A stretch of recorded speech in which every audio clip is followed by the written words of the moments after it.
नमस्कार, स्वागत है आप सभी का एसएससीएन न्यूज के इस बुलेटिन में। और आइए सबसे पहले नजर डालते हैं आज की सुर्खियों पर। एन चंद्रशेखरन और 5 वर्ष बने रहेंगे टाटा सन्स के कार्यकारी अध्यक्ष।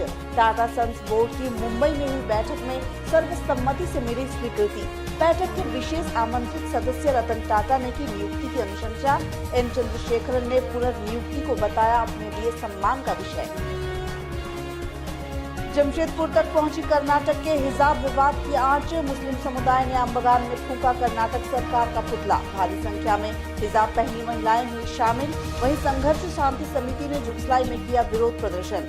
शिक्षण संस्थानों में एक ड्रेस कोड संबंधी कानून बनाने की रखी मांग।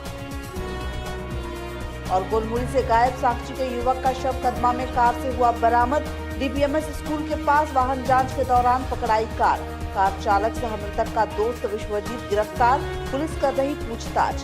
पैसों के लेन देन एवं लड़की के मामले के बीच झूल रहा हत्या का रहस्य। आइए बात करते हैं एन चंद्रशेखरन की टाटा सन्स के कार्यकारी अध्यक्ष के रूप में पुनर्नियुक्ति की। एन चंद्रशेखरन अगले 5 वर्ष प्रतिष्ठित औद्योगिक घराने टाटा सन्स के कार्यकारी अध्यक्ष बने रहेंगे। शुक्रवार 11 फरवरी को टाटा सन्स बोर्ड की हुई बैठक में ये निर्णय लिया गया। एन चंद्रशेखरन ने इसे अपने लिए सम्मान का विषय बताया। 11 फरवरी को टाटा सन्स बोर्ड की मुंबई में हुई बैठक में टाटा सन्स के कार्यकारी अध्यक्ष एन चंद्रशेखरन के विगत 5 वर्षों के कार्यकाल की समीक्षा की गई। बोर्ड बैठक में विशेष आमंत्रित के रूप में उपस्थित रतन टाटा ने एन चंद्रशेखरन के नेतृत्व में विगत 5 वर्षों में टाटा सन्स ग्रुप के प्रदर्शन एवं प्रगति पर संतोष जताते हुए श्री चंद्रशेखरन को और 5 वर्ष के लिए टाटा सन्स ग्रुप का कार्यकारी अध्यक्ष बनाए रखने की अनुशंसा की। इसके बाद बोर्ड के सदस्यों ने भी श्री चंद्रशेखरन के विगत 5 वर्षों के कार्यकाल की प्रशंसा करते हुए सर्वसम्मति से उन्हें और 5 वर्ष तक कार्यकारी अध्यक्ष बनाए रखने पर सहमति प्रदान कर दी।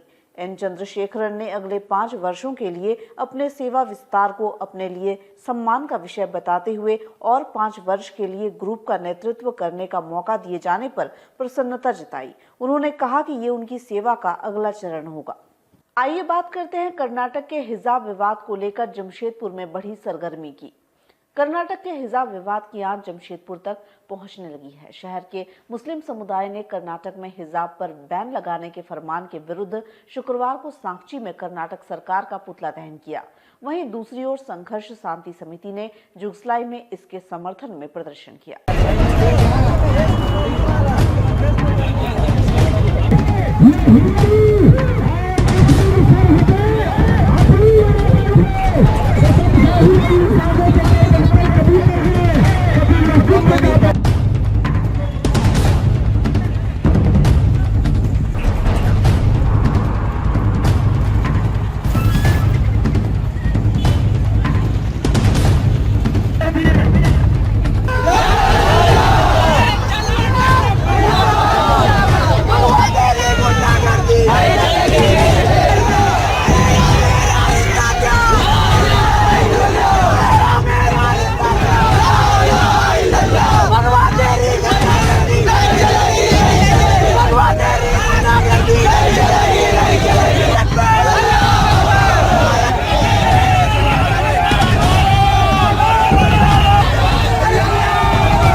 कर्नाटक में शिक्षण संस्थानों में हिजाब पहनने को लेकर उपजे विवाद की आंच अब जमशेदपुर तक भी पहुंच गई है। गुरुवार को शहर में कतिपय संगठनों ने हिजाब पर बैन के विरोध में प्रदर्शन किया था, जबकि शुक्रवार को सांची अंबगान में मुस्लिम समुदाय के लोगों ने इसके विरोध में कर्नाटक सरकार का पुतला दहन किया। पूर्व निर्धारित कार्यक्रम में भारी संख्या में मुस्लिम समुदाय के लोग जुटे। जुम्मे की नमाज के बाद लोग धीरे धीरे अंबगान मैदान में जुटने लगे। इसमें हिजाब पहनी महिलाएं भी शामिल थी, जिन्होंने कर्नाटक सरकार के निर्णय का जमकर विरोध किया। इस दौरान हंगामे की आशंका के मद्देनजर काफी संख्या में पुलिस बल भी वहां तैनात रहा। प्रदर्शनकारियों का कहना था कि हिजाब उनकी मजहबी पहचान है, इसलिए वे हिजाब पहनना नहीं बंद करेंगी और शिक्षा उनका अधिकार है। कॉलेज में ड्रेस कोड लाजमी नहीं, पर उनके समाज में हिजाब लाजमी है। महिलाएं अपनी मर्जी से हिजाब पहनती हैं। हालात में जो कर्नाटक सरकार का तुगलकी फरमान जारी हुआ है, इस फरमान के विरोध में आज ये प्रोग्राम यहाँ रखा गया है जमशेदपुर सांची के आम बगान मैदान में। और हम लोग इस प्रोटेस्ट के माध्यम से महामहिम राष्ट्रपति भारत सरकार को एक मांग पत्र सौंपेंगे उपायुक्त पूर्वी सिंहभूम श्री सूरज कुमार के द्वारा। और हम ये मांग करेंगे कि लगातार एक के बाद एक जो इस्लाम धर्म के मानने वालों पर हमला हो रहा है, जो प्रहार हो रहा है इस्लाम धर्म पर, इस पर अंकुश लगनी चाहिए। आज भगवाधारी ये चाहते हैं कि हमारे विचारधारा पर इस्लाम मजहब चले, ये कतई नहीं होगा, कभी नहीं होगा। हम मर जाएंगे तो भी नहीं होगा। हमारे आने वाला नस्ल जो है वो भी नहीं छोड़ेगा इन लोगों को। हम गांधी विचारधारा के लोग हैं, हम गांधी विचारधारा पर चलने वाले लोग हैं, इस अपने इस्लाम धर्म पे चलने वाले लोग हैं। अगर कहीं से आप ला करके एक दूसरा कानून मेरे ऊपर स्थापित कीजिएगा तो हम कतई नहीं मानने वाले हैं। जिसको लेकर के आज हम महामहिम से यह अनुरोध करेंगे कि भारत देश में जो अल्पसंख्यक समुदाय का एक खास समाज मुस्लिम समाज जो रहता है उस पर अन्याय अत्याचार बढ़ चुका है। इस पर समय रहते अंकुश नहीं लगाया गया तो हमको लगेगा कि आजाद हिंदुस्तान में रहते हुए हिंदुस्तान अपनी आजादी की लड़ाई लड़ेंगे।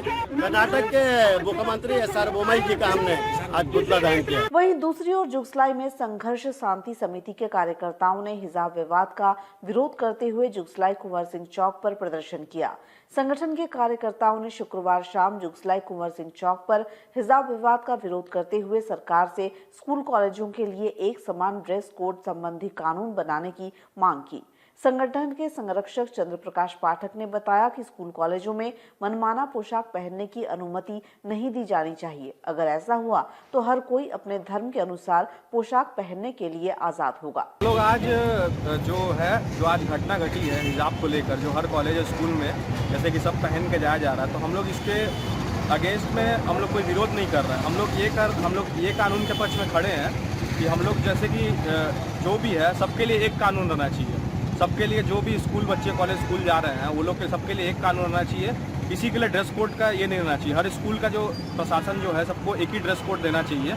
और कोई भी ऐसा नहीं है कि कोई ये पहन के आए वो पहन के आए। अगर ऐसा होगा तो हम लोग जितने भी मतलब जो भी हैं हम लोग इसके लिए आवाज़ उठा रहे हैं कि सब अपने लिए स्कूल का सब अपने अपने कॉलेज अपने अपने धार्मिक ड्रेस पहन के अगर जाएगा, अगर इसको हटाया नहीं जाएगा तो हम लोग इसके अगेंस्ट में है कि ये जो हो रहा है ये गलत है। और कानून लाना चाहिए कि सबको एक कानून एक हिसाब से सबको रहना चाहिए और सबके लिए एक कानून एक हिसाब रहना चाहिए। हम लोग शांति संघर्ष समिति के बैनर तरह यहाँ पे आए हुए हैं। आइए बात करते हैं सांची काशीडी के लापता युवक के शव की नाटकीय ढंग से हुई बरामदगी की। जमशेदपुर पुलिस ने गोलमुरी से गायब सांची काशीडी निवासी धर्मेंद्र सिंह का शव गुरुवार देर रात कदमा थाना क्षेत्र में एक कार से बरामद कर लिया। शव को क्रिकेट किट बैग में छिपाकर ले जा रहे धर्मेंद्र के दोस्त विश्वजीत प्रधान को भी पुलिस ने गिरफ्तार कर लिया है, जिससे अभी पूछताछ चल रही है। बता दें कि सांची के काशीडी निवासी मनी लैंडिंग का काम करने वाले धर्मेंद्र सिंह गुरुवार को गोलमुरी जाने की बात कर घर से निकले थे, जिसके बाद घर नहीं लौटे। रात 7 बजे के करीब उनके बेटे ने पुलिस को सूचित किया कि उसके पिता दोपहर घर से निकले हैं, लेकिन अभी उनके फोन से कोई दूसरा व्यक्ति व्हाट्सएप के जरिए 50 लाख रुपयों की फिरौती की मांग कर रहा है। इसके बाद पुलिस ने तत्काल इसकी पड़ताल शुरू की। धर्मेंद्र सिंह के मोबाइल के जरिए हो रही चैटिंग से पता चला कि बात करने वाला व्यक्ति शहर के विभिन्न इलाकों में घूम कर संपर्क कर रहा है। इसके बाद पुलिस ने शहर में चेकिंग लगाई और रात 1 बजे के करीब कदमा थाना अंतर्गत डीपीएमएस स्कूल के पास भागने की कोशिश कर रही एक सेंट्रो कार को रोकने पर उसकी डिक्की में एक बड़े क्रिकेट किट बैग में एक शव बरामद हुआ, जिसकी बाद में धर्मेंद्र सिंह के रूप में पहचान हुई। पुलिस ने कार जब्त कर उसके चालक को गिरफ्तार कर लिया, जिससे अभी पूछताछ चल रही है। एसएसपी डॉक्टर एम तमिलवनन ने बताया कि अब तक की पूछताछ में सामने आई बातों के अनुसार धर्मेंद्र गुरुवार को किसी लड़की को लेकर विश्वजीत के घर गया था। कुछ देर बाद 2 लड़के वहां आए, जिनमें शायद लड़की का पति भी था, जिसका धर्मेंद्र के साथ झगड़ा हुआ। इसी बीच उन लोगों ने धर्मेंद्र को क्रिकेट के बैट से मार दिया, जिससे उसकी मौत हो गई। इसके बाद उनके धमकाने पर विश्वजीत भी उनके साथ हो गया और शव को ठिकाने लगाने के लिए बड़ा क्रिकेट किट बैग खरीदकर उसमें शव रखकर ले जा रहा था। इसी दौरान वो पकड़ा गया। विश्वजीत के अनुसार धर्मेंद्र पहले भी लड़कियों को उसके घर लाकर गलत हरकत करता था, लेकिन चूंकि उसने धर्मेंद्र से उधार ले रखा था, इसलिए कुछ बोल नहीं पाता था। एसएसपी ने बताया कि अभी मामले का अनुसंधान जारी है। 7 बजे आसपास धर्मेंद्र सिंह जो नामक व्यक्ति है कासीरी के रहने वाले हैं, उनके बेटा ने फ़ोन करके सूचना दिया है कि उनके पापा करीब 1 बजे घर से निकले और लंच करने के लिए नहीं आए हैं और 3:30-4 बजे से उनके मोबाइल से व्हाट्सएप के चैट के माध्यम से 50 लाख का रंगदारी मांगा जा रहा है। तो पुलिस का उन्होंने मदद मांगी और हम लोग तुरंत इस मामले को संज्ञान में लेते हुए और साक्षी के थाना प्रभारी और गोलमुरी से गायब होने की सूचना था उस एरिया में, तो फिर गोलमुरी के थाना प्रभारी के साथ एक टीम हम लोग गठन किए और इसमें टेक्निकल सेल का भी टीम गठन हुआ। फिर उसके बाद इसको हम लोग जब विश्लेषण करने लगे मोबाइल पे तो बात नहीं हो रही थी, लेकिन व्हाट्सएप मैसेज के माध्यम से ये फाइनली परिवार के साथ 25 लाख देने के बाद हुआ और 1 बजे इन्होंने बताया गया है कि हम लोग पैसा डिलीवरी करेंगे और हम लोग का आदमी वो डिलीवरी करेगा। तो इसमें हम लोग लगे हुए थे, लेकिन 1 बजे से लेकर जो बंदे इनके मोबाइल के रखे हुए थे उनके द्वारा कभी गोलमुरी से, कभी बिष्टुपुर से, कभी सिद्धगोड़ा से, कभी टेलको से बार बार अलग अलग जगह से मैसेज करने से हम लोगों को ये मालूम पड़ा कि हो सकता है किसी गाड़ी में उनको रखे हो और गाड़ी के साथ ये लोग घूमते होंगे टाउन में। तुरंत हम लोग PCR को एक्टिव किए हैं, वायरलेस कराएँ, सब जगह पे चेकिंग लगाएं। तो संजोग से हम लोगों को 2:20 में रात में एक कदमा में PCR के पास एक गाड़ी को रोका गया था।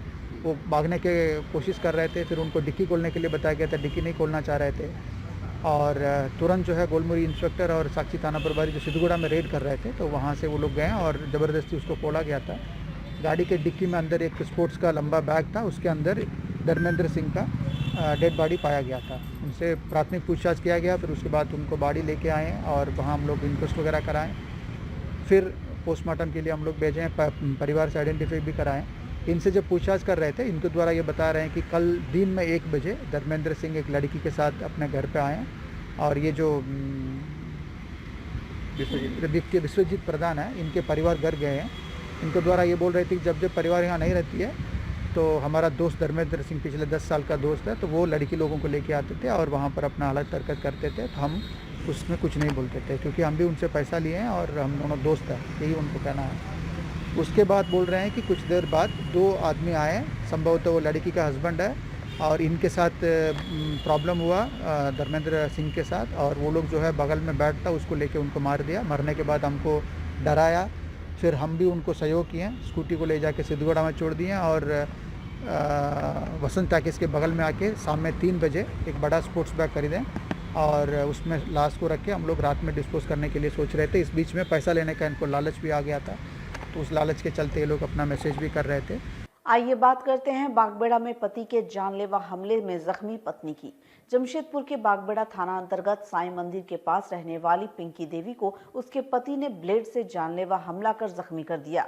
शराब के नशे में किए गए हमले में बुरी तरह घायल पिंकी का सदर अस्पताल में इलाज कराया गया। बागबेड़ा रेलवे कॉलोनी स्थित साईं मंदिर के पास रहने वाली पिंकी देवी का पति समीर मैती पेशे से मजदूर है, जो आए दिन शराब के नशे में अपनी पत्नी और बच्चों से मारपीट करता रहता है। गुरुवार रात भी समीर ने नशे की हालत में अपनी पत्नी पिंकी देवी के साथ मारपीट की थी। यही नहीं, बीच बचाव करने आई अपनी बेटी की भी उसने पिटाई कर डाली। शुक्रवार सुबह उसने पत्नी पिंकी देवी को जान से मारने की नीयत से उसके गले पर ब्लेड से वार कर दिया, जिससे वो लहूलुहान हो गई। सूचना मिलने पर पहुंची पुलिस ने पिंकी को उसी स्थिति में सदर अस्पताल पहुंचाया, जहां उसका इलाज चल रहा है। दूसरी ओर पुलिस ने इस मामले में फिलहाल कुछ बोलने से इनकार किया है। मेरा हस्बैंड कल से 2 दिन से मेरे को मार रहा पी के, आँख में हुड़ हुड़ के तो मेरे को आँख फोड़ा हुआ है, तो एक आँख का अंधा वो तो खुद है, दूसरा आँख मेरा फोड़ने खुद रहा वो, तो मैं अपने अंधा है उसी मेरे को अंधा बनाने खुद रहा। कल मेरे को पटक के मारा था, मेरा बेटी मारी लड़की, उसके बाद उसको बोला तेरा खून पियेंगे, बेटी कहाँ की है, कल से मेरा बेटी लापता है। और अब बात करते हैं पातकुम लावा सड़क निर्माण को मिली मंजूरी से ईंचागढ़ क्षेत्र वासियों में दिखी खुशी की। सरायकेला जिले के ईंचागढ़ प्रखंड क्षेत्र की लाइफ लाइन पातकुम से ईंचागढ़ पाटपुर नहर होते हुए लावा तक सड़क निर्माण को कैबिनेट से स्वीकृति मिलने से क्षेत्र के लोगों में खुशी का माहौल है। इसे लेकर क्षेत्र के लोगों ने मुख्यमंत्री हेमंत सोरेन एवं क्षेत्र की विधायक सविता महतो को धन्यवाद ज्ञापित किया है। झारखंड मुक्ति मोर्चा जिंदाबाद, ईंचागढ़ विधानसभा जिंदाबाद, ईंचागढ़ प्रखंड कमेटी जिंदाबाद, ईंचागढ़ के लोकप्रिय विधायक सविता महतो जिंदाबाद। बता दें कि ईंचागढ़ प्रखंड अंतर्गत पातकुम से लावा तक करीब 17 किलोमीटर जर्जर सड़क के निर्माण की काफी दिनों से मांग की जा रही थी। इसी बीच राज्य कैबिनेट की हुई बैठक में 34 करोड़ रुपए की लागत से सड़क निर्माण की स्वीकृति दे दी गई। इसे लेकर क्षेत्र के लोगों में खुशी का माहौल है। प्रखंड झामुमो ने लेपाटांड में एक बैठक कर विधायक सविता महतो का आभार जताते हुए एक दूसरे को मिठाई खिलाकर खुशी जताई। मुखिया पंचानन पात्र के नेतृत्व में ईचागढ़ विधानसभा क्षेत्र के लोगों ने शुक्रवार को जमशेदपुर के कदमा उलियान स्थित विधायक सविता महतो के आवास पर पहुंच विधायक सविता महतो को गुलदस्ता देकर बधाई दी। विधायक सविता महतो ने कहा कि उक्त जर्जर सड़क का निर्माण होने से क्षेत्र के लोगों की परेशानी दूर हो जाएगी। मौके पर झामुमो के ईचागढ़ प्रखंड अध्यक्ष नीताई उरांव, सचिव अभय यादव, पशुपति बागची, नरेंद्र नाथ गोप, लखी नारायण सिंह मुंडा, गणपति कैवर्त, रुपेश वर्मा, प्रताप महतो आदि सहित काफी लोग शामिल थे। ये जो हमारे ईचागढ़ विधानसभा के बहुत ही जर्जर और पूरा जनता को उधर आने जाने के लिए और ज़्यादातर हमारे महिलाएं पेशेंट के लिए भी दिक्कत हो रही है। बहुत दिन से ये प्रयास में थी और कल कैबिनेट से वो पास हुए। माननीय मुख्यमंत्री जी के ये से बहुत बहुत धन्यवाद देती हूँ और आभार व्यक्त करती हूँ कि हमारे जनता के लिए और हमारे विधानसभा के लिए ये बहुत महत्वपूर्ण रोड पातकुम रोड था, जो पातकुम से लेके पाटपुर होके लावा तक जो लगभग 16.5 किलो है और 37 करोड़ की लागत से ये रोड कैबिनेट से पास हुई। इसीलिए मैं ईचागढ़ वासियों के तरफ से और पूरा जनता की तरफ से मैं मुख्यमंत्री को फिर एक बार बहुत बहुत धन्यवाद और उनका आभार व्यक्त करती हूँ। बात करते हैं चांडिल NH-33 पर हुए भीषण सड़क हादसे की।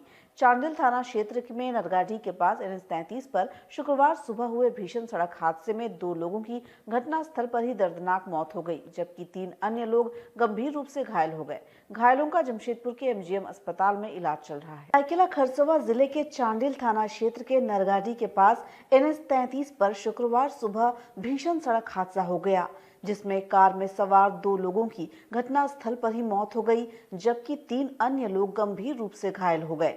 बताया जा रहा है कि हजारीबाग के बरकाकाना निवासी दंपत्ति सुरेश करमाली और उनकी पत्नी रेणुका देवी परिवार के साथ जमशेदपुर अपने रिश्तेदार के यहां किसी आयोजन में शामिल होने आ रहे थे। इसी दौरान नरगाढ़ी के पास सुबह करीब 8 बजे उनकी कार सड़क किनारे खड़े दुर्घटनाग्रस्त कंटेनर से जा टकराई। इस दुर्घटना में दंपत्ति सुरेश करमाली और उनकी पत्नी रेणुका देवी की घटनास्थल पर ही मौत हो गई। वहीं कार में सवार बच्ची समेत 3 अन्य लोग गंभीर रूप से घायल हो गए। घायलों को इलाज के लिए तत्काल MGM अस्पताल भेजा गया, जहां उनका इलाज चल रहा है। उधर घटना की सूचना मिलने पर थाना प्रभारी शंभू शरण दास घटनास्थल पर पहुंचे और मामले की छानबीन कर दोनों शवों को पोस्टमार्टम के लिए सरायकेला सदर अस्पताल भिजवाया। पुलिस ने कंटेनर और कार दोनों को जब्त कर लिया है। एक्सीडेंट की सूचना मिली 8:15 बजे, तो जब थाना आए हम लोग देखे यहाँ पर तो एक पुरुष एक्सीडेंट ट्रक में पीछे से एक कार आके घुस गई है, जिसमें सवार एक फैमिली थी जो रामगढ़ से आ रही थी। और 2 संभवतः देखने से प्रतीत हो रहा है कि स्पॉट डेथ कर गए हैं, जिन्हें हॉस्पिटल भेजा गया है और 3 घायल हैं जो इलाज हेतु MGM भेज दिया गया है और आगे की कार्रवाई की जा रही है। सुबह लगभग 8 साढ़े 8 बजे की घटना है। घर से आ रहे थे और टाटा जा रहे थे किसी फैमिली समारोह में शामिल होने के लिए। जी सभी को फैमिली को बता दिया गया। खुद इनका बेटा भी गाड़ी ड्राइव कर रहे थे, जो संभवतः डेथ किए हैं, उनको बेटा इलाज हेतु MGM भेजा गया है, वो ठीक है।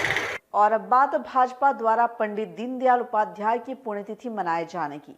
जमशेदपुर महानगर भाजपा ने शुक्रवार 11 फरवरी को पंडित दीनदयाल उपाध्याय की पुण्यतिथि मनाई। सांची स्थित दीनदयाल भवन में एकत्र पार्टी नेता व कार्यकर्ताओं ने पंडित दीनदयाल उपाध्याय की प्रतिमा पर पुष्प अर्पित कर दिवंगत नेता को श्रद्धांजलि अर्पित की। जय भारत माता की जय, वंदे मातरम, वंदे मातरम, पंडित दीनदयाल उपाध्याय अमर रहे। शुक्रवार 11 फरवरी को भारतीय जनता पार्टी के संस्थापकों में से एक पंडित दीनदयाल उपाध्याय की पुण्यतिथि मनाई गई।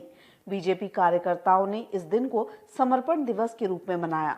इस मौके पर जमशेदपुर के सांची स्थित दीनदयाल भवन में जमशेदपुर महानगर भाजपा के कार्यकर्ताओं ने पंडित दीनदयाल उपाध्याय की प्रतिमा पर श्रद्धासुमन अर्पित कर उन्हें श्रद्धांजलि दी।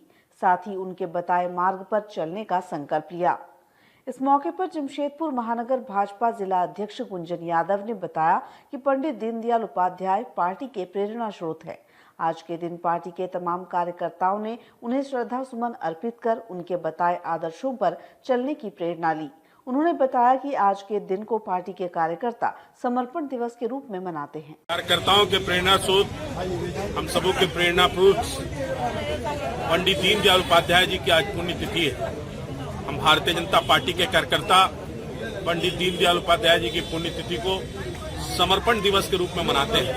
आज हम श्रद्धा सुमन अर्पित करके पुष्प अर्पित कर रहे हैं और साथ ही साथ अपना समर्पण निधि भी हम अर्पण करने का काम कर रहे हैं। और आज के इस बुलेटिन में फिलहाल इतना ही। हम फिर हाजिर होंगे कुछ और नई ताजा खबरों के साथ। तब तक के लिए SSCN न्यूज की पूरी टीम की ओर से मुझे दीजिए इजाजत। नमस्कार।